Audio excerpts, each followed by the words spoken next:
Первый, первый день я почувствовал температуру в себе. Скорую, когда вызвали, и когда привезли сюда, привезли меня сюда, вот это здание, сделали КТ, и КТ показало, что у меня заболеваемость.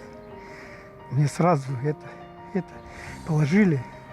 Я очень себя плохо чувствовал, очень плохо. Я на грани был жизни и смерти, можно сказать так. Вот, и очень тяжелый был. Ну, спасибо врачам, что меня вытащили с того света. Вот, что хочу сказать. Всех хочу предупредить, всех граждане Якутска. Смотрите за собой, контролируйте.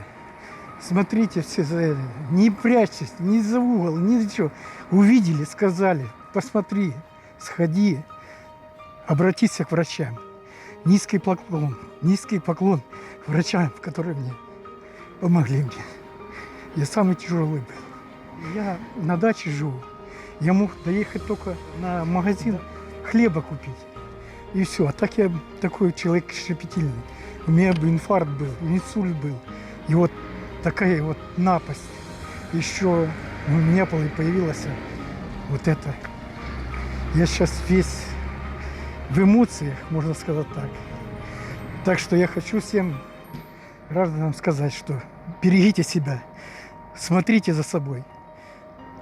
Обязательно. Все, руки мойте, мойтесь, обтирайтесь, принимайте все, что положено. То, что ведут делать комментарии, все смотреть, все знать.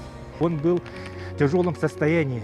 Но мы, конечно, наши врачи всеми телемедицинской консультации с Москвой вели переговоры и регулировали лечение.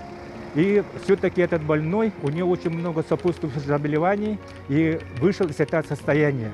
В настоящее время он самочувствие хорошее, жалоб не предъявляет, состояние удовлетворительное. И анализы, конечно, подошли, контрольные, у него отрицательные. Полностью выздоровлением выписывается. Удачи всем, не болейте. Спасибо большое, низкий вам поклон. Передам врачам нашим. Спасибо, большое спасибо. Спасибо, как за комментарий. Спасибо вам.